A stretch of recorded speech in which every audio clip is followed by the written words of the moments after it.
15장 1절부터 11절까지 보시겠습니다. 그리고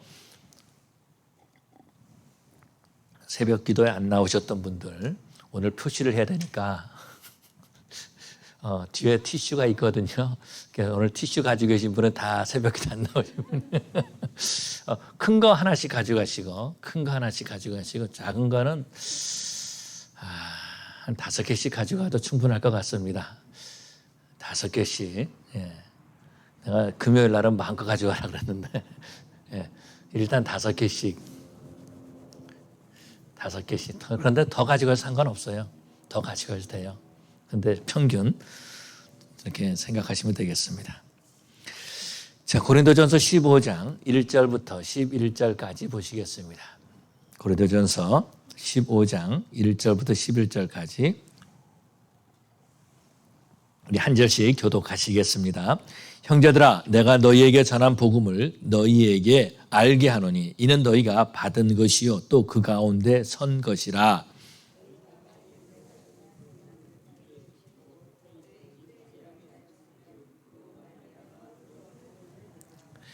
내가 받은 것을 먼저 너희에게 전하노니 이는 성경대로 그리스도께서 우리 죄를 위하여 죽으시고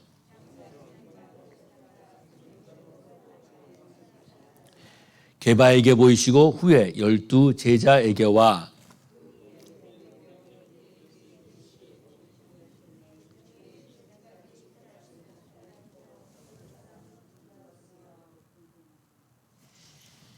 그 후에 야고보에게 보이셨으며 그 후에 모든 사도에게와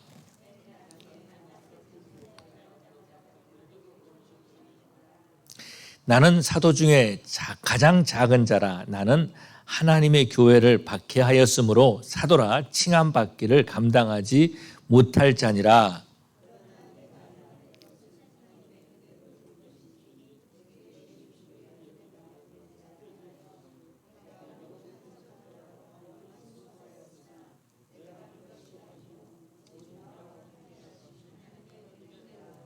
우리 11절 같이 읽겠습니다. 그러므로 나나 그들이나 이같이 전파하며 너희도 이같이 믿었느니라. 아멘.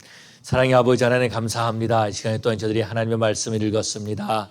이 말씀에 기름 부어주시고 성령 하나님 역사하여 주시옵소서. 부정어 중에 하나님의 말씀을 대언합니다. 온전히 하나님의 말씀만이 바로 선포되게 하여 주시옵시고 말씀을 증거하는 자나 듣는 자가 다 하나가 돼서 은혜 받는 시간 되게 하여 주시옵소서.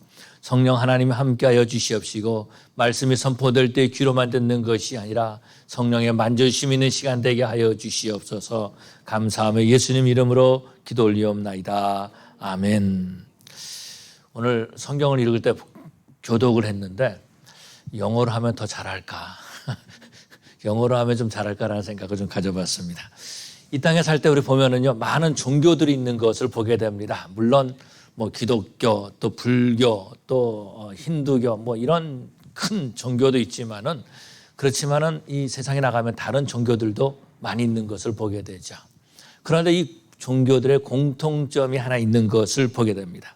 제가 알기로는요, 기독교가 아닌 다른 많은 종교들을 보면은 인과응보의 그러한 그 기준을 가지고 있는 것을 보게 됩니다. 다시 말해서 용서가 없다라는 것입니다. 용서가 없다라는, 기독교 외에는요, 용서의 복음이 없다라는 것입니다. 한국의 불교도 보면은, 한국의 불교는, 이 힌두교하고 많이 좀 이렇게 연결되어 있는 그런 부분들이 좀 있습니다. 마치, 남미에 있는 천주교가 그곳에 있는 토테미즘하고 좀 많이 이게 섞인 것처럼 한국의 불교도 좀 그런 모습이 좀 있긴 있는 것 같습니다. 사람들은 믿기를 사람이 죽으면은, 윤회설을 믿죠. 죽으면 다른 것으로 태어난다라고 말합니다. 이 땅에서 잘 살아야지 사람으로 태어나지 잘못하면 개로도 태어나고 소로도 태어나고 벌레도 태어난다라는 거예요. 그러면서 계속해서 인생이 그렇게 사람 삶이 돌아간다 그렇게 말해주고 있습니다. 그렇지만은요, 우리가 믿는 예수님은 내 죄를 용서해 주시기 위해서 십자가에 죽으시고 부활하셨습니다. 바로 우리를 죄의 올무에서 죽음의 올무에서 해방시켜 주신 하나님이신 줄로 믿습니다. 오늘 읽은 고린도전서 15장은요.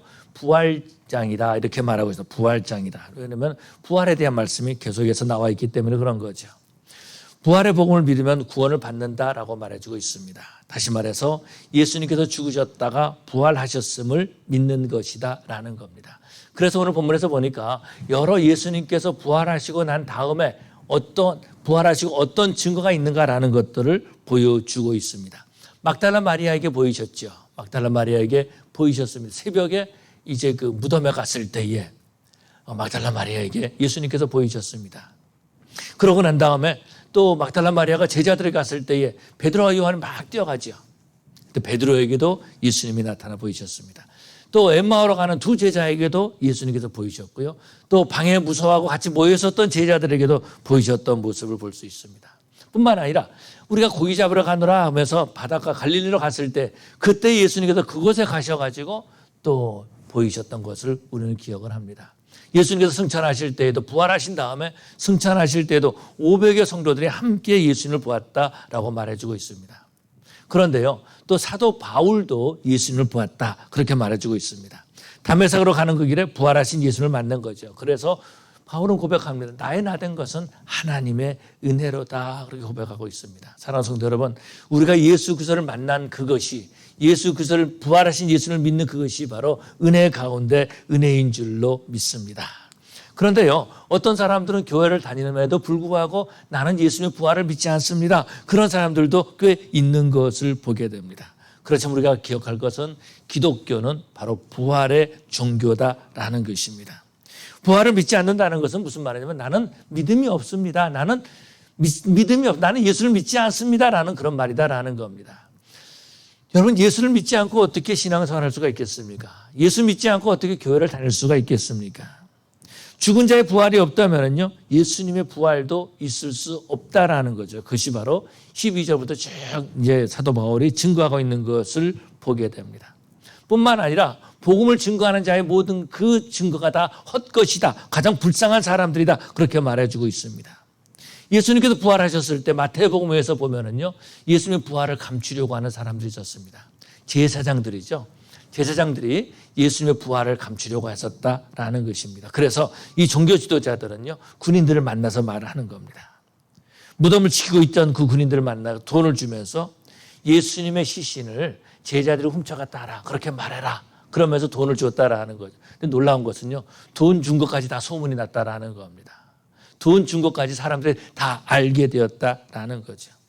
부활을 믿지 못하면은요, 우리가 종교 생활을 할 수 있다라는 겁니다. 종교 생활은 할 수 있어. 부활을 믿지 못해도 예수님께서 나를 위해서 십자가에 죽으시고 부활하셨다라는 것을 믿지 못해도요, 우리는 종교 생활을 할 수 있다라는 겁니다. 또 어떻게 보면은요, 교회 생활도 할 수 있다라는 것입니다. 그렇지만은 죄사함이나 구원에 대한 확신을 갖지 못하는 거죠. 뿐만 아니라 부활에 대한 소망을 갖지 못한다라는 것입니다.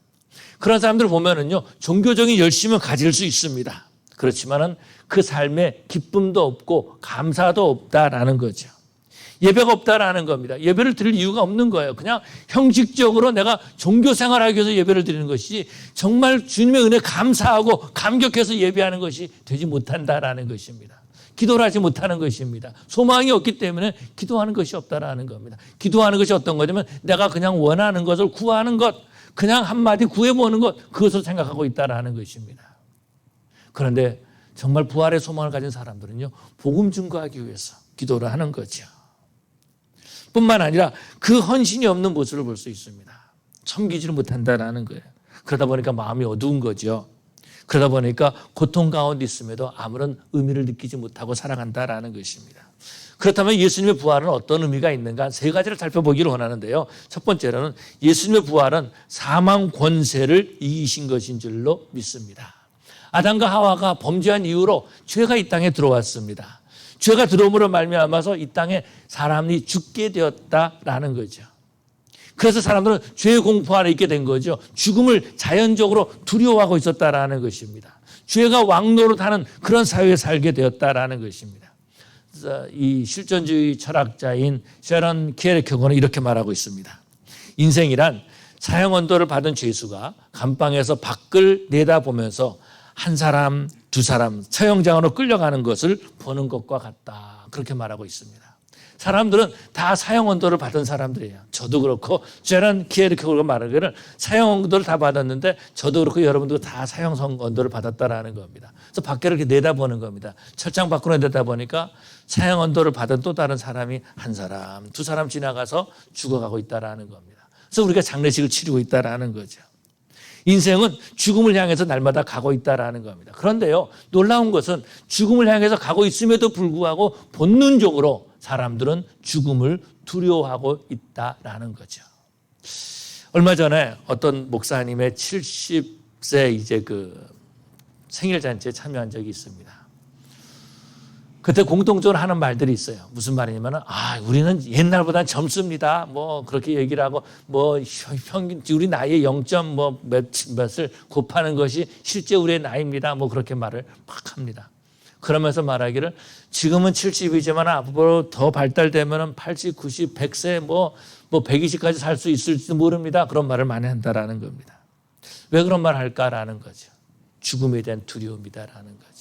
죽음에 대한 두려움이다라는 겁니다. 죽음의 공포 아래에서 슬퍼하고 있다라는 것입니다. 그렇지만은 우리 예수님께서는 부활하신 하나님이신 줄로 믿습니다. 사망 권세를 깨뜨리신 하나님이시다라는 거죠. 그렇기 때문에 죽음의 공포에서 두려움에서 우리에게 자유를 주시는 것입니다. 예수님의 부활을 믿는 사람은요, 죽은 다음에 또 다른 삶이 있다는 것을 믿는 거죠. 죽은 다음에 하나님과 함께하고 예수님과 함께하는 삶이 우리를 기다리고 있음을 믿는다라는 것입니다. 예수님의 부활은요, 사망 권세를 깨뜨리신 의미가 있다라는 것입니다. 뿐만 아니라 두 번째로 예수님의 부활은요, 죽음에서부터 죄로부터 자유를 우리에게 주셨다라는 거죠. 이 땅에 왜 사망이 왔습니까? 아담과 하가 범죄함으로 말미암아서 이 땅에 사망이 오게 되었다라는 것입니다. 근데 사람의 힘으로는요, 사람이 죄를 지음으로 사망이 왔는데 사람의 힘으로는 이 죄 문제를 해결할 수 있는 것이 아니다라는 거죠. 목사가 된다 그래서 죄 문제를 해결할 수 있는 것이 아니다라는 겁니다. 내가 돈을 좀 많이 벌었다 그래서 죄 문제가 해결되는 것이 아니다라는 거예요. 이민교회를 보면 그런 모습들을 종종 보게 됩니다. 돈이 좀 있으면 교회 와가지고 교회를 자꾸 흔들려고 그러고 있어요. 돈으로 할 수 있는 것이 아니다라는 겁니다. 하나님 앞에 예배 드릴 수 있는 장소이죠. 하나님의 그 은혜로 말미암아서 나는 죄인으로서이다 고백하는 것이 바로 이 교회다라는 것입니다. 우리 어떠한 그런 많이 배움으로써 우리가 어떤 학위를 받음으로써 죄 문제를 해결을 받을 수 있는 것이 아니다라는 겁니다. 그런데 보면 가끔 그런 사람이 있어요. 나는 어느 대학을 나왔습니다. 어떤 박사학위를 받았습니다. 참 안타까운 거죠. 교회까지 와서 자신의 죄를 보지 못하고 하나님 앞에까지 나와서 예배드리면서도 자신의 죄를 회개하지 못하고 있다라는 것입니다. 죄로 말미암아서 사람들은요, 죄에 묶여서 살고 있는 거예요. 하는 모든 일을 듣는 것, 보는 것, 또 그 모든 것, 말하는 것, 모든 것들이 다 죄의 영향력 아래 있다라는 것입니다. 그래서 보면은요, 죄의 영향력 아래 살고 있다라는 거예요. 그런데 예수님께서 죄에서 자유하게 하셨다라는 거죠.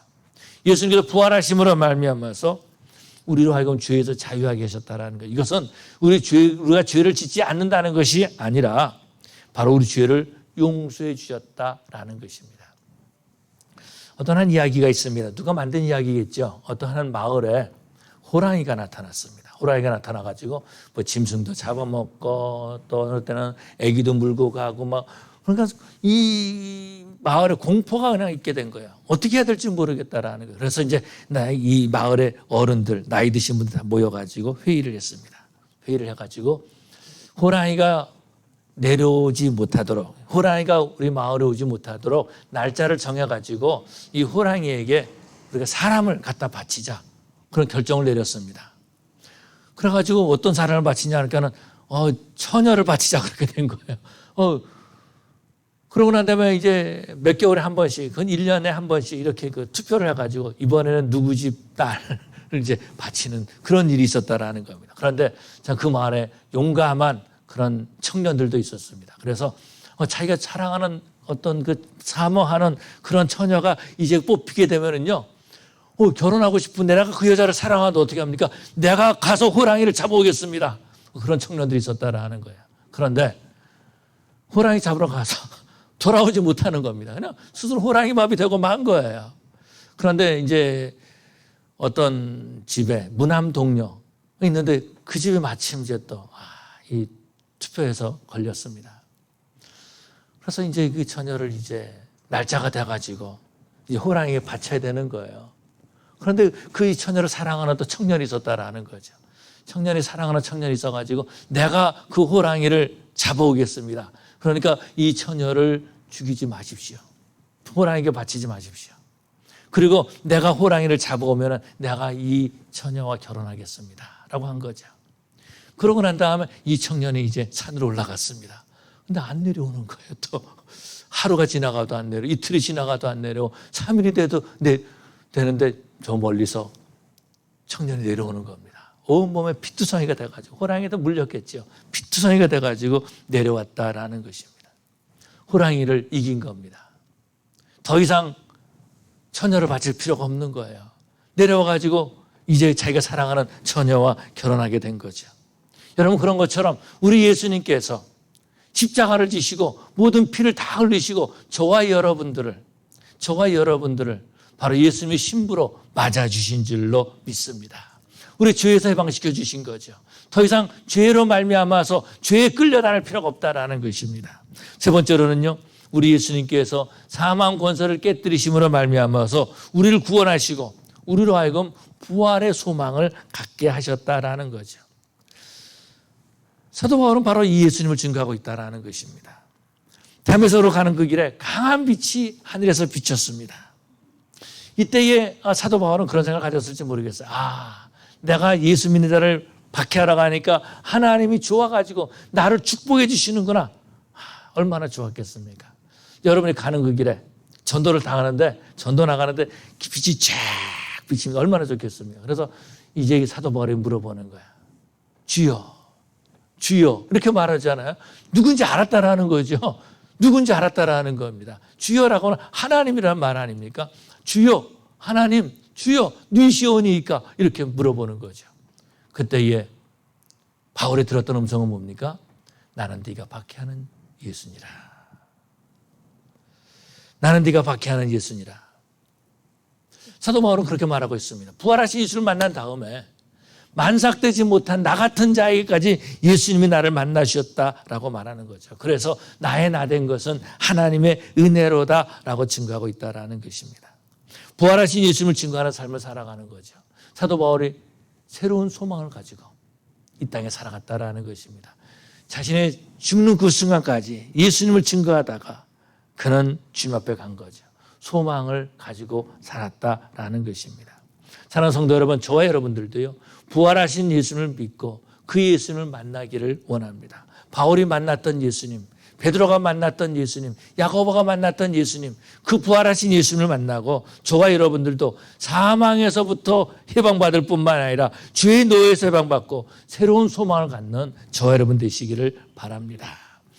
복음은요, 예수님께서 십자가에 죽으시고 부활하신 것을 말씀하고 있는 것입니다. 그래서 우리가 지난 주간에 예수님의 십자가가 어떤 것인가 하는 것에 대해서 마가복음 15장에 있는 말씀을 가지고 우리가 살펴보았던 거죠.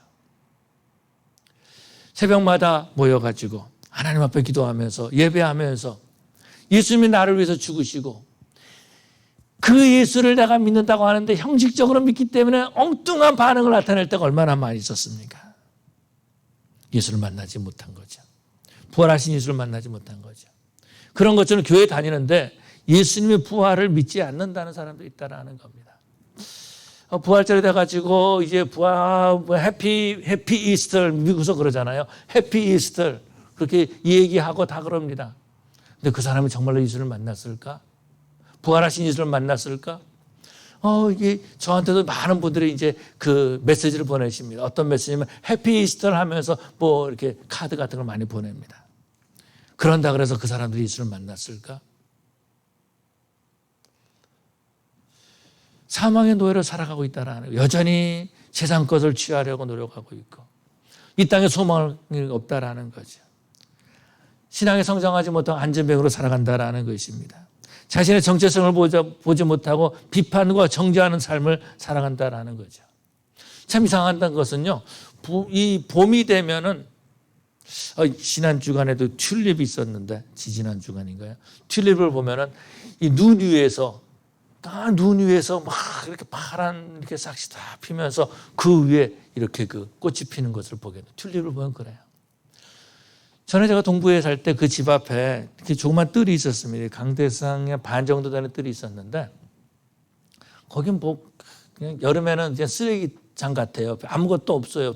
잔디도 없어요. 그래서 그런가 보다 이렇게 지내왔습니다. 그런데 겨울에 눈이 싹 쌓였는데 거기에 파릇파릇 뭐가 나오기 시작하더라고요. 눈이 녹는데 튤립이 쫙 올라오는 거예요. 여러분, 봄이 되면은 꽃이 피지 않습니까? 아무것도 없는 줄 알았더니 그곳에 튤립 그 씨가 그것에 있어가지고 피는 거죠. 봄이 되면 꽃이 피는 것을 보면서 예수님의 부활을 믿지 못한다라는 겁니다. 날마다 우리가 밥을 먹지 않습니까? 그 쌀을, 그 벼를 심어가지고 거기서 벼가 난 것을 우리가 먹고 있다라는 거예요.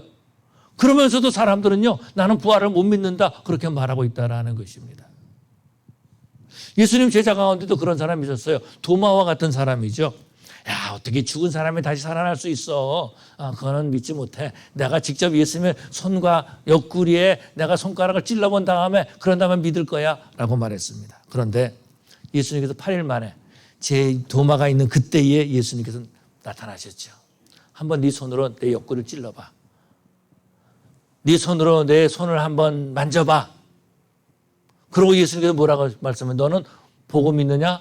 보지 않고 믿는 자가 더 복되도다 라고 말씀하신 것을 보게 됩니다. 부활하신 예수님, 사망 가운데서 부활하신 예수님은요, 우리에게 부활의 믿음을 주시는 하나님이신 줄로 믿습니다. 우리의 마음을 뜨겁게 하신다라는 거죠. 그래서 엠마오로 가는 두 제자를 보면은요, 예수님이 죽으신 것을 보고 또 예수님이 살아나셨다는 소문을 듣고 근심 가운데 있었다라는 겁니다. 예수님이 죽으신 것을 아는데 예수님이 부활하셨다는데 어떻게 할까? 그러면서 근심 가운데 엠마오로 가고 있었습니다. 그때 예수님께서 그들을 나타나셔서 하나님의 말씀을 전하시죠. 구약에 예수님에 대해서 말씀하신 예언의 말씀을 그들에게 전해주었습니다. 그러고 난 다음에 그들과 식사를 하실 때 살아셨죠. 근데 이들이 서로 말하는 겁니다. 주님께서 우리에게 말씀하실 때 우리의 가슴이 뜨겁지 아니하더냐, 그렇게 말하는 것을 보게 되죠. 부활하신 예수를 만난 사람들은요, 그 인생이 변화된다. 가슴이 뜨겁다라는 거예요. 인생이 변화된다라는 겁니다. 사망 권세에서 해방되는 거죠. 죄에서 해방되는 거죠. 뿐만 아니라 새로운 소망을 가지고 살게 된다라는 것입니다. 예수님의 제자들을 보면은요, 예수님의 십자가에 잡히실 때에 다 도망갔습니다. 그리고 예수님께서 무덤에 갇히셨을 때에 제자들은 두려워가지고 방문을 꼭꼭 닫고 있었다라는 거죠. 그런데 그곳에 예수님께서 나타나신 겁니다. 그곳에서 예수님께서, 부활하신 예수님께서 제자들에게 보여주신 거죠. 이랬을 때 제자들은 어떻습니까? 새로운 소망을 가지고 부활하신 예수님을 증거하는 삶을 살게 된 것을 보게 됩니다. 사도 바울은 어떻습니까? 예수를 믿는 자들을 박해했어요. 예수 믿는 자를 잡아다가 옥에 가두려는 그 일을 했다라는 거죠. 그 일이 얼마나 열심히 했냐면은 예루살렘에서 다마스커스까지, 굉장히 먼 거리입니다. 다메섹까지 가서 사람들을 잡아오려고 했다라는 겁니다. 그 가는 그 길에 예수님을 만난 거죠. 그러다 보니까 어떻게 됩니까? 부활하신 예수를 믿는 성도들을 잡는 것이 아니라 부활하신 예수님을 증거하는 삶을 살았다라는 겁니다.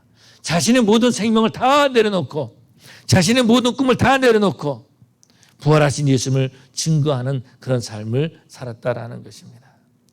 감사한 것은요, 성령 하나님께서 부활하신 예수님을 믿게 해주신다라는 거죠. 나는 부활하신 예수님이 안 믿어져, 이렇게 사람이 있습니다. 근데 어떤 사람은요, 나는 부활하신 예수님 믿어줘 라고 하는 사람이 있어요. 저절로 믿어지는 겁니다. 하나님께서 주신 믿음인 줄로 믿습니다. 그래서 부활하신 예수를 믿는 그 믿음 자체가 바로 은혜다라는 거죠. 나 자신의 모습을 보게 되는 겁니다. 내가 주인인 것을 깨닫게 되는 거예요. 그리고 예수님 앞에 겸손하게 된다라는 것입니다. 부활하신 예수를 만난 사람들은요, 삶의 목적이 다릅니다. 저는 예수를 만나기 전에는, 교회를 다녔지만 예수를 만나기 전에는 돈 버는 것이 목적이었어요. 돈 버는 거 얼마나 재밌는지 몰라요. 정말로 재밌어요. 돈 버는 것이 목적이었어요. 근데 예수님 만난 다음에 아무런 의미가 없더라고요. 그렇게 한들 그것이 무슨 의미가 있을까라는 겁니다. 예수님께서 나를 위해서 죽으시고 나를 위해서 부활하셨는데 그 아무런 의미가 없다라는 겁니다. 삶의 목적이 다른 거죠. 예수님을 증거하는 삶을 살게 된다라는 것입니다. 죽음을 두려워하지 않고 예수님을 증거하는 거죠. 하나님의 다스리심을 믿고 말씀에 순종하는 삶을 살아가는 것을 보게 됩니다. 그런데 부활을 믿지 못하는 사람들이 있습니다. 믿어지지 않는 거죠. 믿어지지 않는데 나는 믿지 않겠다라고 하면서 교회를 나오는 사람들도 있다라는 거예요. 교회를 다니지만은 예수님의 부활을 믿지 못하는 겁니다. 다시 말해서 종교 생활은 잘해요. 종교 생활은 잘할 수 있다라는 겁니다. 교회에 열심을 낼 수 있습니다. 그러나 진정한 예배자는 되지 못한다라는 겁니다. 죄에서 하면 기쁨이 없다라는 거죠. 그러다 보니 하나님께 기도하지 못하는 거죠. 형식적이다라는 겁니다. 기도하지 않으니까 어떻게 됩니까? 감사가 없다라는 것입니다. 하늘나라를 바라보지 못하는 거죠. 이 세상만 바라보고 산다라는 것입니다. 그런 사람의 특징을 보면요, 감정 변화가 상당히 심합니다. 왜? 이 땅의 것이 전부이기 때문에 그런 거죠. 하나님의 역사를 보고도 믿지 못하는 거죠. 교회를 다니지만 여전히 세상에 매여 있습니다. 예배를 드리는 것 얼마나 귀한 일입니까? 우리가 새벽기도 시간에도 살펴봤지만은 그냥 예배 드리는 것이 아니에요. 그냥 사람들이 모였으니까 우리 예배 드리자, 그것이 아니다라는 겁니다. 예수님께서 십자가에 죽으심으로 성소의 휘장이 위에서부터 아래로 찢겨지심으로 그러므로 우리가 하나님 앞에 나와 예배할 수 있게 되었다라는 거죠. 그런데 그 예배를 다른 것과 바꾸는 거죠. 나 바빠서 예배 못 나왔습니다. 교회 못 나왔습니다. 부활하신 예수를 못 만난 거예요. 그렇게 스스로 고백하는 것과 똑같은 거예요. 나는 부활하신 예수를 만나지 못했습니다. 믿음이 없습니다. 그렇게 고백하는 것과 똑같다라는 것입니다.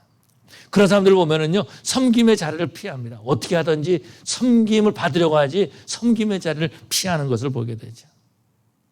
거짓으로 똘똘 뭉쳐있다라는 겁니다. 죄의 노예로 막 끌려다니는 겁니다. 안타까운 것은 어떤 것이냐면 복음을 들었음에도 불구하고 외면하는 거죠. 사망 권세 아래에 있는 것이 편하다라는 것입니다. 성령의 역사를 보고도 부정하는 거죠. 은혜의 그 손길을 뿌리친다라는 것입니다. 복음으로 다시 세워질까 봐서, 내가 무너질까 봐서 전전긍긍하고 있다라는 겁니다. 다시 말해서 교만과 체면으로 똘똘 뭉쳐 있다라는 거예요. 예수가 아니라 나 자신을 나타내려고 얼마나 노력하는지 모릅니다. 하나님께 영광 돌리는 것이 아니라 예배를 통해서 내가 영광 받으려고 하고 있다라는 거예요. 그러다 보니까 어떻게 됩니까? 부딪히는 것이 많은 거죠. 비행기를 타고 뉴욕 가는데 물어보는 겁니다. 어디 가십니까? 저희 뉴욕 갑니다. 나는 다른 데 가는데 어떻게 해야 되나? 비행기가 가는 내내 불안한 거예요. 어떻게 해야 되지? 나는 마이애미 가야 되는데 어떻게 해야 되지? 나는 하와이 가야 되는데 어떻게 해야지? 이 비행기는 다른 사람들은 다 지금 뉴욕 간다 그러는데 혼자서 마이애미 가겠다라는 거죠. 그러다 보니까 불안한 겁니다. 사람들과 교제를 나누지 못하는 거예요. 속으로 생각을 많이 한다라는 것입니다. 그러다 보니까 부딪히는 거예요. 어색한 거예요. 불편하다라는 겁니다. 여름에, 겨울에 사람들은 뉴욕 가려고 지금 다 겨울옷을 입고 있는데, 겨울이니까 겨울옷을 추운데 가기니까 겨울옷을 입고 있는데, 자기는 마이애미 가겠다고 그냥 이렇게 여름옷 입고 반바지 반팔 입고 있다라는 거예요. 그러니까 서로 간에 안 맞는 거죠. 부딪힌다라는 것입니다. 어색하고 불편하다라는 겁니다. 그러나 부활하신 예수를 만나고 예수님을 전하는 사람들은요, 하나님 나라에 쓰임받는 사람들이죠. 날마다 그 영이 성장하는 겁니다. 주님과 날마다 깊은 교제를 나누는 거예요. 그러다 보니까 어떻게 됩니까? 예수님 닮아가는 삶을 살아가는 거죠. 그가 말하는 것이나 행동하는 것에서 예수의 냄새가 난다라는 겁니다. 풍기는 것이 다르다라는 거예요. 부흥하는 교회를 보면은요, 그런 사람들이 많이 있습니다. 그런 사람들은 성도들에게 존경을 받죠. 뿐만 아니라 다음 세대 사람들에도 롤 모델이 되는 그런 모습들을 보게 되죠. 성경에서 보면 그런 모습들을 볼 수 있습니다. 예수님께서 이제 나사로의 집에 가셨는데 사람들이 많이 모여들었어요. 그런데 성경 그렇게 말합니다.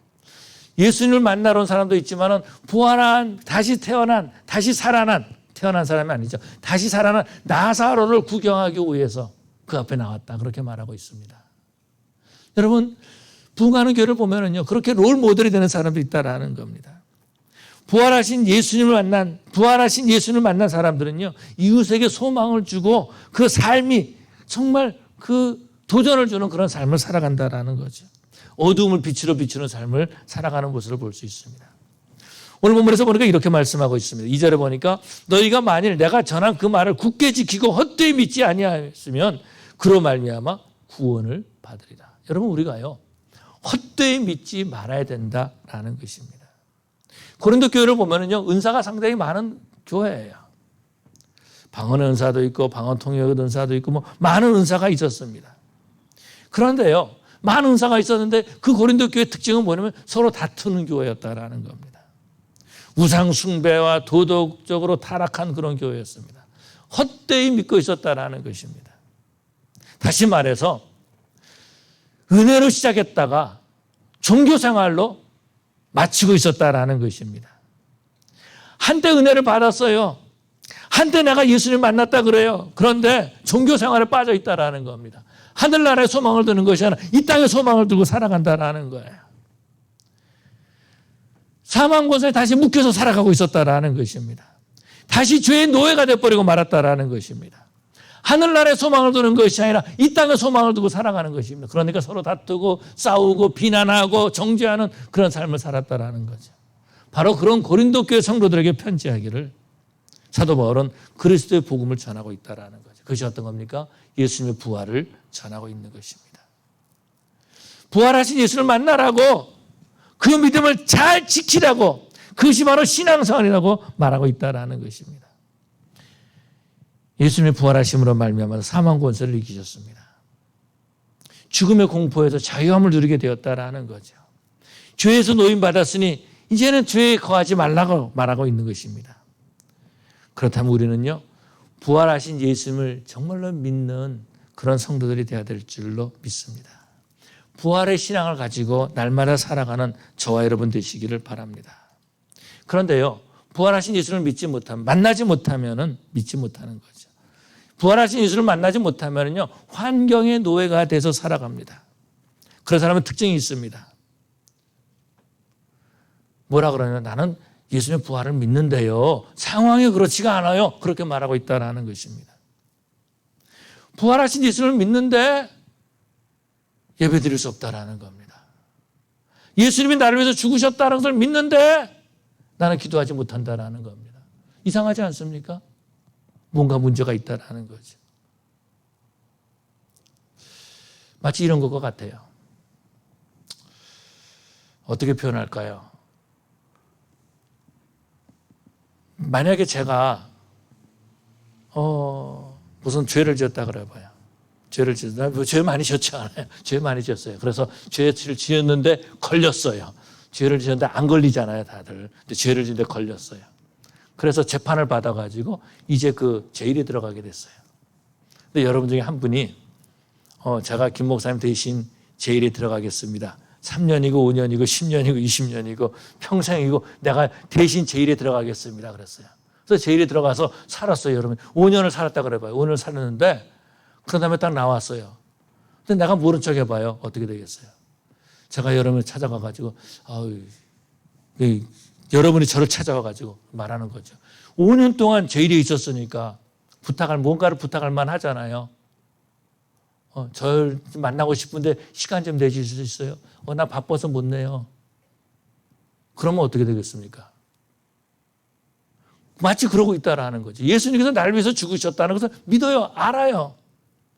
그런데 예배 드릴 시간 없어요. 나 기도할 시간 없어요. 나 바빠요. 그러고 있다라는 것입니다.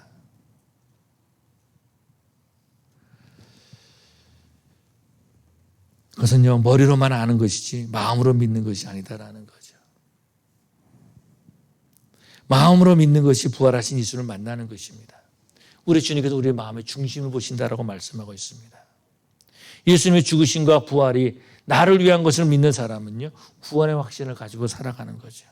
환경의 노예가 아니라 부활하신 예수님을 증거하는 삶을 살아가게 되는 줄로 믿습니다. 죄의 영향력을 끊어버리고 날마다 예수님을 바라보는 삶을 살아가는 거죠. 하나님의 말씀을 좋아합니다. 성경 말씀 열심히 읽는 거예요. 기도하는 거죠. 예배하는 거죠. 부활하신 예수님을 만난 사람들은 그런 삶을 살아가는 것입니다. 사람들에게 본이 되는 겁니다. 싸우고 다투고 증오하고 미워하고 비방하는 그런 사람을 살지 않는다라는 거죠. 제 자신을 볼 때에 예수님 십자가 부활하심은 나를 위한 것임을 저절로 믿어졌어요.